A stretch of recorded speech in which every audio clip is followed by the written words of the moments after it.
1/10 அதாவது 2025 அக்டோபர் மாதத்துக்கு கர்த்தர் நமக்கு கொடுத்ததான வாக்கு தத்துவம் ரெகபோத். ஆதியாகமும் 26-22 கர்த்தர் நமக்கு வாக்கு தத்தமாக கொடுக்கிறார். தேவ பிள்ளைகளே, கேரார் பள்ளத்தாக்கு அருகாம ஈசாக்கு ஒரு துறவை வெட்டின போது யாரும் வாக்குவாதமும் விரோதமும் பண்ணாத பட்சத்தில் அந்த இடத்துக்கு ஈசாக்கு ஒரு பெயர் வைக்கிறார்.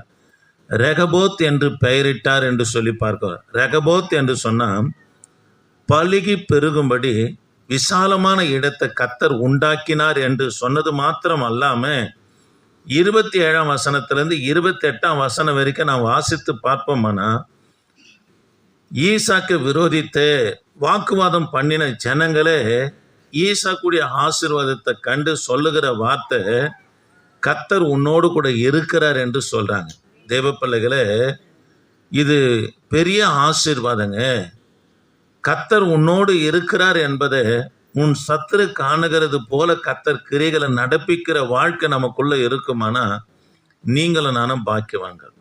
கர்த்தர் நமக்கு இடத்தை, அதாவது நாம் பலுகி பெருகும்படி விசாலமான காரியங்களை எல்லாத்துலேயும் செய்வார். ஊழியத்திலும் சரி, இடத்துலையும் சரி, படிப்பிலையும் சரி, பொருளாதாரத்திலும் விசாலமான காரியத்தை கர்த்தர் நிச்சயமா செய்வார். ஆமே, அல்லேலூயா. இதை குறித்து தான் நம்ம தியானிக்க போகிறோம். கவனிக்கலாம் தேவ பிள்ளைகளே. அதாவது ஈசாக்கு குறித்து சொல்லப்பட்டு இருக்கிற ஒரு சில காரியங்களை சொல்லி நம்ம வாக்குத்தத்த செய்திக்கு நேரம் போகலாம். தான் உயிரையும் கொடுக்கிற அளவுக்கு தன் தந்தைக்கு யாரு கீழ்ப்படிந்து இருந்தார்னா ஈசாக்கு கீழ்ப்படிந்து இருந்தார். இது ஆதியாகமும் 22ஆம் வசனத்துல நம்ம பார்க்கிறோம். தேவ பிள்ளைகளே, இது வேதாகமத்தில் கொடுக்கப்படுகிற கீழ்ப்படிந்தார் என்று கொடுக்கப்படுகிற முதல் நபர் யார் என்று சொன்னா ஈசாக்கு குறித்து தான் சொல்லப்படுகிறது. இரண்டாவதாக ஒரே மனைவியோடு வாழ்ந்தார், பரிசுத்தத்தை சிநேகித்தவர் என்று சொல்லி ஈசாக்கு குறித்து சொல்லப்படுகிறது. மூன்றாவதாக தெய்வ பக்தியும் விசுவாசம் உள்ளவராக தன் மனைவிக்காக அவனை வேண்டுதல் செய்தார். 20 வருஷம் குழந்தை இல்லை, மனைவிக்காக 20 வருஷம் அவனை சோமனார் ஜெபிக்கிற மனுஷனாக ஈசாக்கு காணப்பட்டார். நான்காவதாக தனக்கு தீங்கு செய்த ஜனங்கள் தன்னிடத்துல வரும்போது சமாதானத்தை அவனை செய்து கொண்டார். தேவ பிள்ளைகளே, நமக்கு யாராக ஒருத்தர் தீங்கு செய்வார்களானா வேத வசனத்தின்படி நம்முடைய வாழ்க்கை கர்த்தருக்கு உண்மையா இருக்குமானா சத்துருக்களும் உன்னிடத்துல ஒப்புரவு ஆவார்கள் என்று வேதம் சொல்லுகிறது. ஒருவனுடைய வழி கர்த்தருக்கு பிரியமா இருந்தா அவனுடைய சத்துரும் அவனோடு கூட என்ன பண்ணுவானா ஒப்புரவாகிற காரியத்தை கர்த்தர் செய்யும்போது நம்ம விரோதிக்க கூடாது, அவங்களோடு சமாதானம் பண்ண வேண்டும் என்று வேதம் சொல்லுகிறது போல ஈசாக்கு சமாதானம் பண்ணினவராக காணப்பட்டார். அல்லேலூயா. சரி, கவனிக்கலாம். ஆதியாகமும் 12ஆம் அதிகாரம் 7ஆம் வசனத்தை அடிக்கடிக்கு நம்ம பார்த்துருக்கிறோம். ஆபிரகாமிடத்துல கர்த்தர் சொல்றாரு, ஆபிரகாமே இந்த இடத்தை விட்டு போகாதே, இது உனக்கும் உன் சந்ததிக்கும் கொடுக்க போகிற இடம் என்று சொல்லி ஆபிரகாமுக்கு கானான் தேசத்தை கை நீட்டுகிறார். ஆபிரகாம் அங்க இல்லாம கிழக்க போகிறாரு, பஞ்சம் வருது. இன்னும் கிழக்க போன உடனே எகிப்துக்கு போனார் என்று சொல்லி பார்க்கிறோம். தேவ பிள்ளைகளே, ஆபிரகாமுடைய நாட்கள்ல உண்டானது போலவே ஈசாக்குடைய நாட்களும் பஞ்சம் வந்த போது கர்த்தர் சொல்றாரு, நீ இந்த தேசத்துல குடியிரு, நான் உன்னை ஆசீர்வதிப்பேன் என்று சொல்லுகிறார். நீங்க ஆதியாகமம் 26ஆம் அதிகாரம் 15லிருந்து 22 வரைக்கும் வாசித்து பார்ப்போம்னா 15ஆம் வசனத்துல ஆபிரகாம் நாட்கள்ல அவர் வேலைக்காரர்கள் அநேக துறவுகளை வெட்டி இருந்தாங்க. நான் சொல்றதை நல்லா கவனிக்கணும். யாரு துறவுகளை வெட்டி இருந்தது? ஆபிரகாமுடைய வேலைக்காரங்க. 15ஆம் வசனம் 26, 15 வாசித்துருங்க, அப்பதான் புரியும். நாட்களில்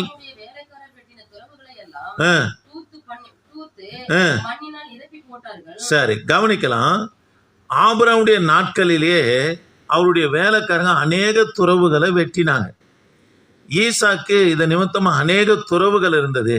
இதை பொறுத்து கொள்ள முடியாத பெலிஸ்தரு ஈசாக்குடைய ஆசீர்வாதத்தை கண்டு அந்த துறவுகள் எல்லாம் மண்ணுனால என்ன பண்ணாங்களாம், அதாவது துருத்தை நிரப்பிட்டாங்க என்று சொல்லி பார்க்கிறோம். தேவ பிள்ளைகளே, 20ஆம் வசனத்தை வாசிக்கலாமா? 20ஆம் வசனம்.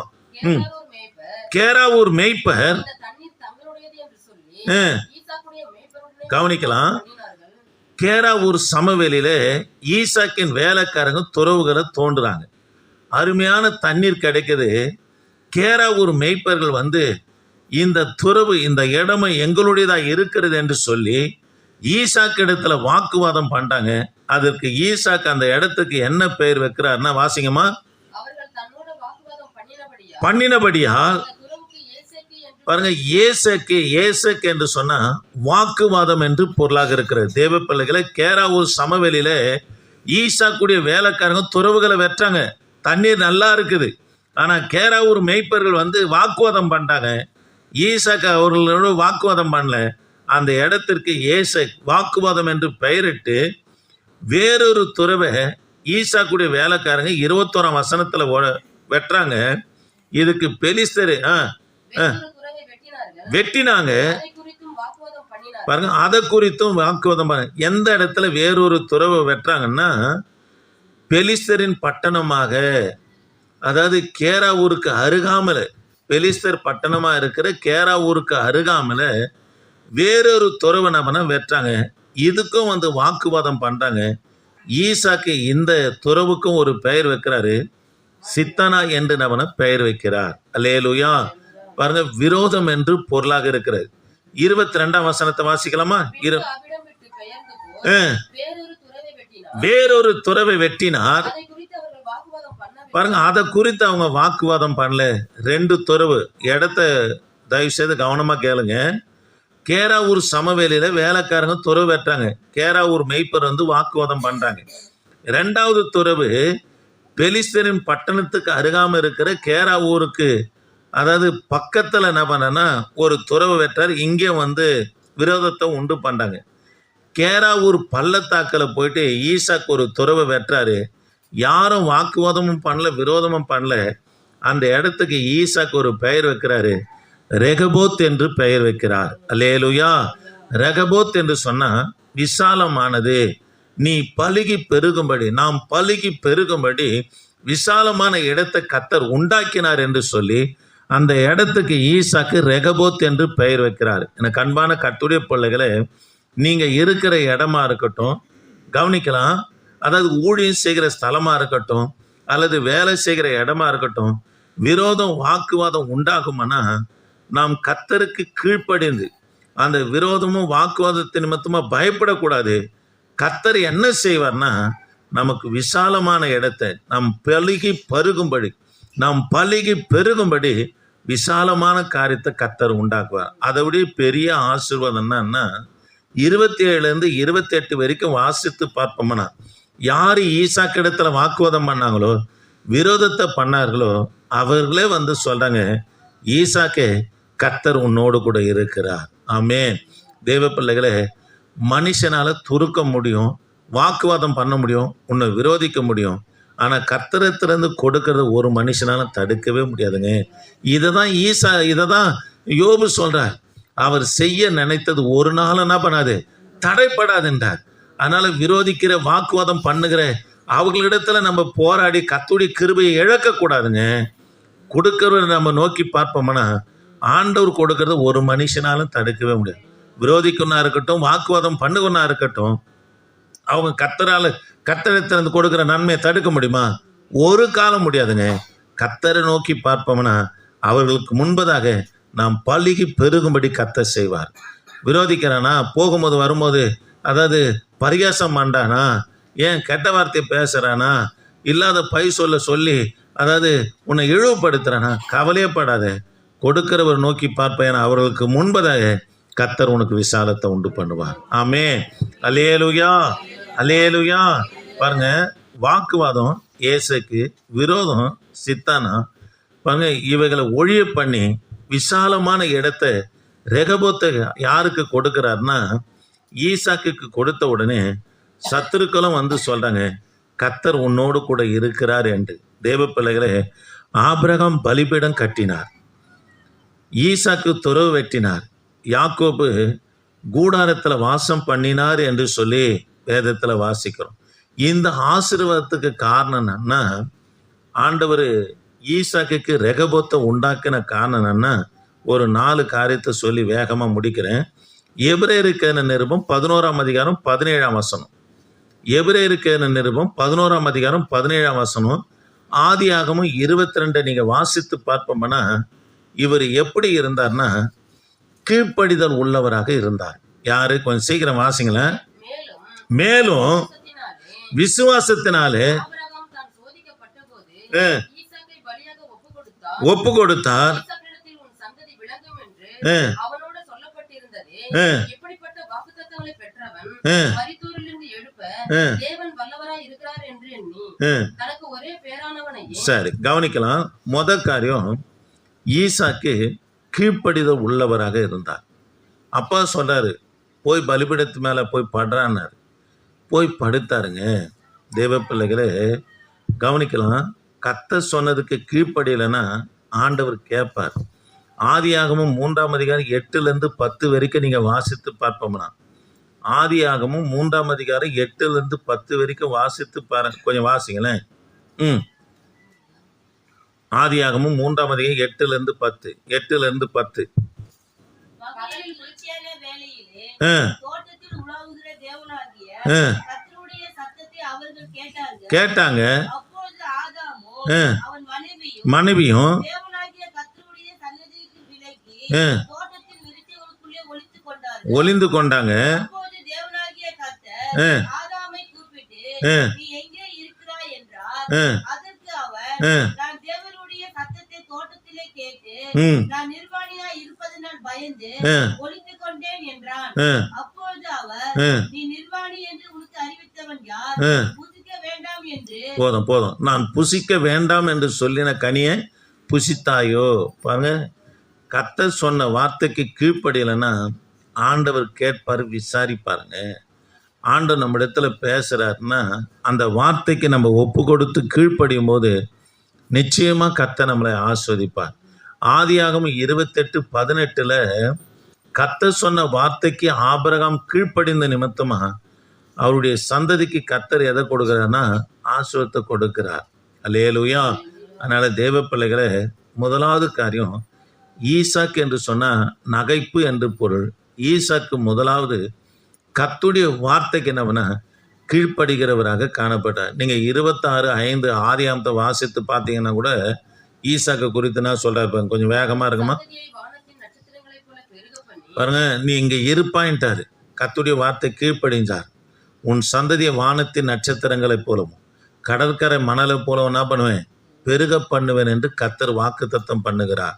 தேவ பிள்ளைகளே, ரெகபோத் என்று சொன்னா பெருகும்படி செய்வன் என்று பொருள்.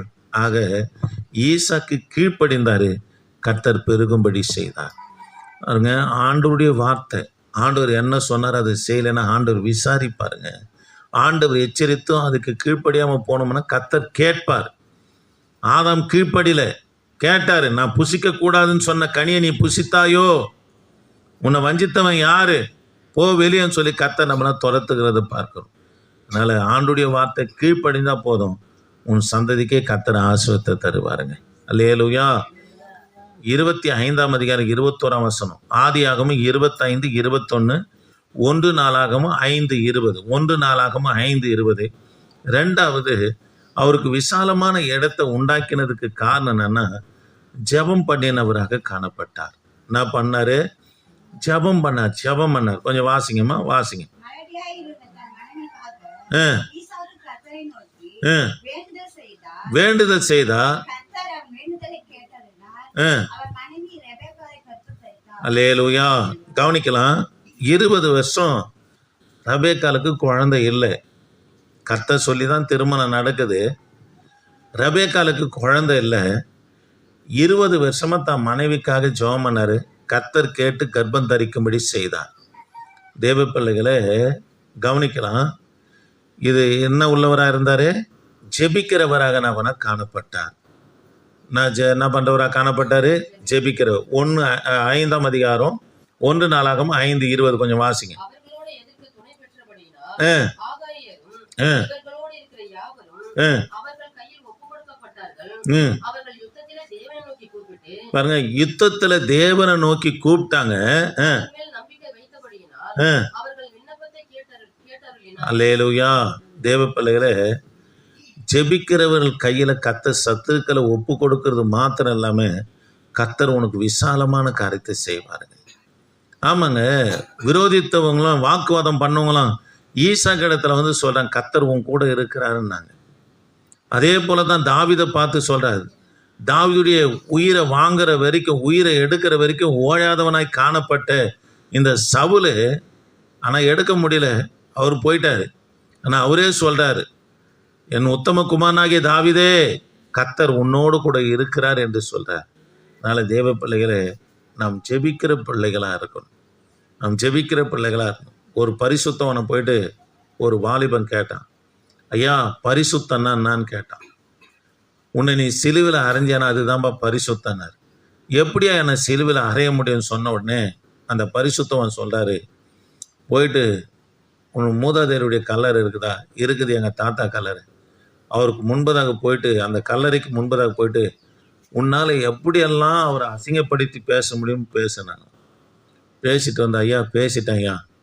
சரி, இன்னைக்கு போ, அவரை வாழ்த்தி பேசு, அவரை புகழ்ந்து பேசு, அவர் செய்த நன்மைகளை சொல்லி பேசினார். போய் சொல்லி பேசினார். ஐயா நான் பேசிட்டு வந்துட்டேன் எங்கள் தாத்தா கல்லறை பக்கத்தில். அவர் எதனா உத்தரவு கொடுத்தாரப்பா? ஒரு உத்தரவு வரல. இதுதான் சிலுவில் அறையப்பட்ட வாழ்க்கை. உன்னை உலகம் பகைச்சாலும் நீ ஒன்றும் சொல்லக்கூடாது. உன்னை புகழ்ந்தாலும் அந்த புகழ்ச்சி நீ ஏற்றுக்கொள்ளக்கூடாது. நீ செத்தவனை போல காணப்படணும் உலகத்துக்கு. அதுதான் சிலுவில் அறைகிற வாய்க்கன்னார். தேவ பிள்ளைகளே, ஈசாக்கு ஒரே மனைவியுடையவராக காணப்பட்டார். பரிசுத்தமாக இருந்தார். பரிசுத்தம் இல்லைன்னா ஆசீர்வாதத்தை பெற முடியாதுங்க. பாருங்க, ஆசீர்வாதமே பெற முடியாது. தேவ பிள்ளைகளே, அதாவது உலகத்துக்கு நம்ம சிலுவில் அறையப்பட்டவர்களாக இருக்கணும். உலகத்தின் ஆசை பாசங்கள் நம்முடைய சரீரத்தை ஆளுகை செய்யக்கூடாது. கல்லறை கட்டத்தில் போய் புகழ்ந்து பேசினாலும், அதாவது விரோதித்து பேசினாலும் பேசிச்சா? இல்லை. அதே போல் நம்மளை சிலுவில் அறைந்த பிள்ளைகளாய் காணப்படும். உலக மாம்ச இச்சைகளுக்கு செத்தவர்களாக இருக்கும்போது நிச்சயமாக நாம் பெருகும்படி கர்த்தர் நமக்கு இடத்தை உண்டாக்குவார். ஆமென். சரி, இரண்டாவது காரியம், ஜெபம் பண்ணுகிறவர் காணப்பட்டார். மூன்றாவதாக ஆதியாகமம் 26:15 வரைக்கும் வாசித்து பார்ப்போம்னா, இடரலற்றவர், சமாதானத்தை விரும்புகிறவராக காணப்பட்டார். வராங்க, கேராவூர் மேய்ப்பர்கள் வராங்க. கவனிக்கலாம், 26:15 ஆபிரகாம் வெட்டி வைத்த ஈசாக்குடைய ஆசீர்வாதம் அது. எதை என்ன பண்ணாங்க? துருத்து போட்டாங்க. அப்பவும் ஒன்றும் பண்ணல, புறப்பட்டு போயிட்டார். ஏனென்று சொன்னால் மற்றவர்களுக்கு இடரலற்றவராக காணப்பட்டார். சமாதானத்தை யார் விரும்புகிறார்னா ஈசாக்கு விரும்பினவராக காணப்பட்டாருங்க. அல்லேலூயா. தேவ பிள்ளைகளே, மற்றவருக்கு இடரலற்ற வாழ்க்கை இருக்கணும். ஆண்டவர் சொல்றாரு, இந்த சிறு பிள்ளைக்கு யாராகிலும் ஒருவன் இடர்ல உண்டாக்கினா அவன் கழுத்தில் என்னத்தை கட்டுவேன்? ஏந்திர கல்ல கட்டுவேன்னு சொல்றாருங்க. யாருடைய ரட்சிப்புக்கும் பரிசுத்தத்துக்கும் பாருங்க, ஊழியத்துக்கும் இடர்ல அற்றவர்களாக நம்ம காணப்படணும். பாருங்க, சமாதானத்தை விரும்பணும். சமாதானத்தை விரும்பணும். அவங்க பகைச்சாலும், அவங்க பேசினாலும், கொண்டாலும், நீ சமாதானத்தை விரும்புகிற பிள்ளைகளாக இருப்பீர்களானா அங்கே நிற்க மாட்டீங்க. அவங்களுக்கு இடர்ல எல்லாமே விலகி வரும்போது கர்த்தர் அவர்கள் கண்களுக்கு முன்பதாக உன்னை பெருக செய்வார். நேற்று கூட உங்களுக்கு சொன்னேன், ஈசாக்கை எங்கே போய் இஸ்மவேலை எங்கே குடியிருக்க பண்ணுறாரு? ஆவிலா தேசத்தில் கர்த்தர் குடியிருக்க பண்ணுறார். பாருங்க, வலது பக்கம் எகிப்து, இடது பக்கம் கானானு. எகிப்தர் இடத்துலேருந்து விற்று போட்டவ தான் ஆகாரு. பாருங்க, கானான்லேருந்து துரத்தப்பட்டவ தான் ஆகாரு. அவங்களுடைய சந்ததியை நடுவில் வச்சு ஆவிலா தேசத்தில் வச்சு கர்த்தர் வளரும்படி பெருகும்படி செய்கிறார், ஆசீர்வதிக்கிறார். உன்னை தள்ளியவனா இருக்கட்டும், உன்னை இழிவாய் தூக்கி வீசி எறிந்தவர்களாக இருக்கட்டும், அவர்களுக்கு முன்பதாக தான் கர்த்தர் உன்னை பெருகும்படி செய்வார். ஆமென். அல்லேலூயா. அதனால் நம்ம எதை விரும்பணும்? சமாதானத்தை விரும்பணுங்க. இடரலற்ற காரியத்தை செய்யணும். எத்தனையோ பரிசுத்தவான்ங்க, அதாவது எவ்வளோ காரியத்தை இழந்து பொறுமையாக போகிறதுக்கு காரணம் என்னன்னா, இவங்க ரட்சிக்கப்படணுமே, நம்ம வாயை திறந்து அந்த ரட்சிப்புக்கு அவங்க இடையூறாக, நம்மளே இடையூறாக இருப்போமேன்னு சொல்லி இங்கே நடக்கிற காரியம் கொஞ்சம் நஞ்சம் காரியமாங்க. என் கண்ணுக்கு முன்பு எத்தனையோ காரியத்தை எடுத்துன்னு போனாங்க. நம்ம பிள்ளைங்களாம் சொல்லுவாங்க, ஐயா போய் கேட்கலாம், வேணாப்பா ஒரு நாளைக்கு அவன் சபைக்கு வரணும். நம்ம கேட்டு அவனுடைய ரட்சிப்புக்கு நம்மளே பாதகமாக இருக்கக்கூடாது. ஒரு நாளைக்கு கர்த்தர் கொண்டு வரட்டும்.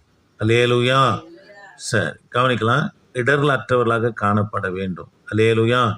நாம் தேவனுக்கும் இடர்லாம் இருக்கக்கூடாது, மற்றவர்களுக்கும் இடர்லாம் இருக்கக்கூடாது, நமக்கு நாமே இடர்லாம் இருக்கக்கூடாது. நமக்கு நாம என்ன, அதான் நமக்கு நாமே இடர்லன்னா கர்த்தர் ஜெபிக்க சொல்றாரு, தூக்கத்தை விரும்புகிற உனக்கு யார் இடர்ல? நாமளே தான் இடர்லாம் இருக்கிறோம். கர்த்தர் வேதத்தை வாசிக்க சொல்றாரு, நாளைக்கு படிச்சுக்கலான்னு நினைக்கிறேன். யார் நமக்கு இடர்லாம் இருக்கிறான்? நாமே தான் இடர்லாம் இருக்கிறோம். தேவனுக்கும் இடர்லாம் இருக்கக்கூடாது, மற்றவர்களுக்கும் இடர்லாம் இருக்கக்கூடாது. தேவனுக்கு இடர்லாம் இருந்து யார் தெரியுமா? பேதுரு இடர்லாம் இருந்தார். ஆண்டவரே இது உமக்கு நேரிடக்கூடாதுன்றார். ஆண்டவர் சொல்றார், அப்பால போ சாத்தானே. சொன்னாரா இல்லையா? அல்லேலூயா. தேவனுக்கும் இடர்லாம் இருக்கக்கூடாது, மற்றவர்களுக்கும் இடர்லாம் கூடாது, நமக்கு நாம இடர்லாம் இருக்கக்கூடாதுங்க. சமாதானத்தை விரும்புகிற பிள்ளைகளா இருக்கும். 4வது காரியம் பாருங்க, இலைப்படையாமல் கிரியை செய்ய வேண்டும். 26 ஆதியாகமம் 26:20 கொஞ்சம் சீக்கிரம் வாசிக்கலாமா? வேறொரு மேய்ப்பர் இந்த தண்ணீர் தங்களுடையது என்று சொல்லி ஈசாக்குடைய மேய்ப்பனுடைய வாக்குவாதம் பண்ணினாங்க. அவர்கள் தன்னுடைய வாக்குவாதம் பண்ணினபடியால் அந்த துறவுக்கு ஏசேக்கு என்று பெயரிட்டார். வேறொரு துறவை வெட்டினார்கள், அதை குறித்தும் வாக்குவாதம் பண்ணினார்கள். ஆகையால் அதற்கு சித்னா என்று பெயரிட்டான். பின்பு அவ்விடம் விட்டு பெயர்ந்து போய் வேறொரு துறவை வெட்டினான். அதை குறித்து அவர்கள் வாக்குவாதம் பண்ண இலைப்படையாம கிரியை செஞ்சுனே இருக்கிறார். யாருன்னா ஒன்று சொல்லிட்டா ஜெபிக்க மாட்டீங்க, ஊழியம் செய்ய மாட்டீங்க, வேதம் வாசிக்க மாட்டீங்க, சபைக்கு வர மாட்டீங்க. தேவ பிள்ளைகளை இலைப்படையாம என்ன பண்ணாரு? கிரியை செய்தார். வாக்குவாதமா சோர்ந்து போகலை, விரோதமா சோர்ந்து போகலை, தொடர்ந்து அவர் கொடுக்கப்பட்ட வேலையை செய்கிறார். தேவ பிள்ளைகளை வெளிப்படுத்தின விசேஷம் 2ஆம் அதிகாரம் 3-4 வரைக்கும் வாசித்து பார்ப்போம்னா 37 வருஷம் எழுப்புதலாக இருந்த சபை எபேசு சபை. இந்த சபை குறித்து சொல்றாரு, கொஞ்சம் வாசிங்களேன் 3-இருந்து. பொறுமையா இருக்கிறதையும் பாருங்க, இலைப்படையாம பிரயாசப்பட்டதையும் அறிந்திருக்கிறேன். தேவ பிள்ளைகளை, இந்த எபேசு சபை 37 வருஷம் எழுப்புதலாக இருந்த சபை பாருங்க எப்படி இருந்தாங்களாம்? இலைப்படையாம கிரியை செய்தாங்க. ஆண்டுடைய வேலைக்கு ஒரு நாள் நம்ம என்ன பண்ணக்கூடாதுன்னா சோம்பேறித்தனம் மட்டும் படவே கூடாது. சோம்பேறித்தனம் மட்டும் படவே கூடாதுங்க. ஆண்டவர் பார்த்துனுக்கிறாருங்க. காலையில் ஞாயிற்றுக்கிழமை காலையில் 1 மணிக்கு எழுந்தேன். எழுந்து ஜெபம் பண்ணி வேதம் வாசித்து செய்தி எடுத்துன்னு வந்து 4:30 மணி ஆராதனை இங்கே பேசணும். 6:30 மணிக்கு முடிஞ்சு எல்லாருக்கும் ஜெபம் பண்ணிட்டு 7க்கெல்லாம் வேலூருக்கு போயிட்டேன். அங்கே 8:30 வரைக்கும் ஆராதனை நடந்தது. அதை முடிச்சுட்டு இங்கே வரணும். வீட்டாண்டி போனால் வீட்டாண்டி கொஞ்சம் வேலை தாமதமாக இருந்து அவங்களுக்கு கொஞ்சம் ஹெல்ப் பண்ணிட்டு இங்கே கொஞ்சம் லேட்டாக தான் ஆயிடுச்சு. சீக்கிரம் வந்துட்டோம். 9:30 மணி ஆராதனைக்கு வந்து திரும்ப 12 வரைக்கும் நடந்தது. 3 மணிக்கு திரும்ப கிராம ஊழியத்துக்கு போனோம். போயிட்டு அதுக்கப்புறம் 7:15 யூத் ப்ரேயர். இதை முடிச்சுட்டு போயிட்டு கொஞ்சம் வீட்டுக்கு கொஞ்சம் பொருளெல்லாம் வாங்கணும். கடைக்கு போயிட்டு வாங்கிக்கணும். வீட்டுக்கு போயிட்டு படுத்துன்னு கண்ணு உறங்குதுங்க. ஒரு அம்மா ஃபோன் பண்ணுறாங்க, ஐயா கொஞ்சம் வாங்கய்யா, ஒரே உடம்பு வலிக்குதுயா. என்ன பண்ணுறது? நாளைக்குன்னு சொல்ல முடியாது. எழுந்து முகத்தை சுத்திகரிச்சு பேண்ட் சட்டை போட்டு ஓடியாந்து ஜோமன்னு அசுத்தாகி விடுதலையாச்சு. எதுக்காக சொல்ல வரனா தேவ பிள்ளைகளை, நம்ம இலைப்படையாமல் கிரியை செய்யணும். நம்முடைய சுகத்தை, நம்முடைய மேன்மையை அதெல்லாம் பார்த்தோம்னா ஒரு நாளும் கர்த்தருக்கு பிரயோஜனப்படவே முடியாது. இலைப்படையாமல் கர்த்தருக்கு ஊழியம் செய்தால் தான் கர்த்தர் உனக்கு ரெகபோத்தாய் வருகிற நாட்களில் காணப்படுவார். ஆமே, அல்லேலூயா. சரி, கவனிக்கலாம். நீ பலுகி பெருகும்படி கர்த்தர் உனக்கு விசாலமான இடத்தை கர்த்தனவனா உண்டாக்குவார். அந்த இடத்துக்கு என்ன பெயர் வச்சாரு? ரெகபோத் என்று பெயர் வச்சார். ரெகபோத்து கொடுத்ததுக்கான காரணம் என்னன்னா, 1 கீழ்ப்படிந்தாரு, 2வது ஜெபிக்கிறவராக இருந்தார். ஜெபிக்கிறவங்களை கர்த்தர் நிச்சயமா ஆண்டவர் விடவே மாட்டாருங்க. வித்தியாசப்படுத்தி காட்டுவார். ஜெபிக்கணும். 2வது இடர்லற்ற வாழ்க்கை, சமாதானத்தை விரும்பணும். 3வது இலைப்படையாம கிரியை செய்யணும். இலையப்படையாம கிரியை செய்யணும்னா தேவ பிள்ளைகள் நம்மளை நாம் ஒரு பொருட்டாக எண்ணவே கூடாது. நான் அவங்களோடைய பரவாயில்லன்னு நினச்சேன்னா ஆண்டவருக்கு ஊழியம் செய்யவே மாட்டேன். பாருங்கள், ஊழியத்தில் பிரேக் வந்துடும். ஒன்றும் இல்லைப்பா, நீங்கள் என்னை செய்ய வச்சு யூத் ப்ரேயரில் அதை தான் சொன்னேன். பிள்ளைகளாம் டயர்டாகுது, ஆமாயா டயர்டாகுதுன்னாங்க. ஊழியத்தெல்லாம் போயிட்டு வந்த பிற்பாடு ஒரு நாளும் நான் இதை செஞ்சேன் அதை செஞ்சேன்னு கர்த்தருக்குள்ளே மேன்மை பாராட்டாதீங்க. கர்த்தர் நமக்கு இதை கொடுத்தாரு, ஆண்டவருக்காக ஸ்தோத்திரம் பண்ணுங்க. ஆமாங்க, கர்த்தர் நமக்கு கொடுத்த வேலை மற்றவங்க கொடுக்குற நமக்கு கொடுத்துருக்கிறார். பெரிய பாக்கியமான என்ன தான் இன்னும் செய்ய முடியாது, கர்த்தர் செய்வாருன்னு பிள்ளைங்க உற்சாகப்பட்டாங்க. சரி, முழங்கால் படி இல்லாமா ஜெபிக்கலாம். என் ஆண்டவரே, நாங்கள் உம்மை துதிக்கிறையா. பரிசுத்தம் உள்ளவரே, பரிசுத்தம் உள்ளவரே, பரிசுத்தம் உள்ளவரே, உம்மை துதிக்கிறோம். ஆண்டவர் இந்த மாதத்தில் கொடுக்கிற வாக்கு தத்தம் ரேகபோத் விசாலமான இடத்தை கர்த்தர் உனக்கு உண்டாக்கிட்டாருங்க. நல்ல கரங்களை தட்டி கர்த்தரை சோத்திரம் பண்ணலாமா? சோத்திரம் சோத்திரம் சோத்திரம் சோத்திரம் சோத்திரம் சோத்திரம் சோத்திரம் சோத்திரம் சோத்திரம். கிருபையே, நாங்கள் உம்மை துதிக்கிறோம். இந்த வார்த்தையை கேட்ட ஒவ்வொரு பிள்ளைகளுக்காய் ஸ்தோத்திரம். ஆலயத்துக்கு இந்த அதிகாலையில் வந்து ஆண்டவரே உம்முடைய வார்த்தையை கேட்ட பிள்ளைகளுக்காய் ஸ்தோத்திரம். கான்ஃபரன்ஸ் லைனில் கேட்ட பிள்ளைகளுக்காய் ஸ்தோத்திரம். யூடியூப்பில் கேட்க போகிற பிள்ளைகளுக்காய் ஸ்தோத்திரம். எல்லாரையும் கர்த்தர் நீங்கள் ஆசீர்வதிங்க ஐயா. எல்லாரையும் கர்த்தர் நீங்கள் ஆசீர்வதிங்க ஆண்டவரே. தொடர்ந்து ஆண்டவரே உம்முடைய பிரசன்னம் இருக்கட்டும். தொடர்ந்து உமது பிரசன்னம் இருக்கட்டும் ஆண்டவரே. இந்த மாதம் முழுவதுமாய் ஆண்டவரே உம்முடைய கரம், உம்முடைய தயவு, உம்முடைய இரக்கம் எங்களோடு இருக்கட்டும். கர்த்தாவே, நீர் எங்களோடு இருப்பதே எங்கள் சத்துருக்கள் காணத்தக்கதான கிரிகளை நடப்பீங்க ஐயா. உம்முடைய வார்த்தைகளுக்கு எங்களை அர்ப்பணிக்கிறோம். தொடர்ந்து பயனடுத்துங்க, ஆசீர்வதிங்கப்பா. இயேசு நாமத்தை ஜெபிக்க நல்ல பிதாவே, ஆமே. சோத்திரம் சோத்திரம் சோத்திரம் சோத்திரம் சோத்திரம். எழுந்து நிற்கலாம். ஒரு பாடலை பாடும்போது காணிக்கை செலுத்துங்க. இதை எழுந்து நிற்கலாம். ஒரு பாடலை பாடும்போது கர்த்தருக்கென்று காணிக்கை செலுத்துங்க.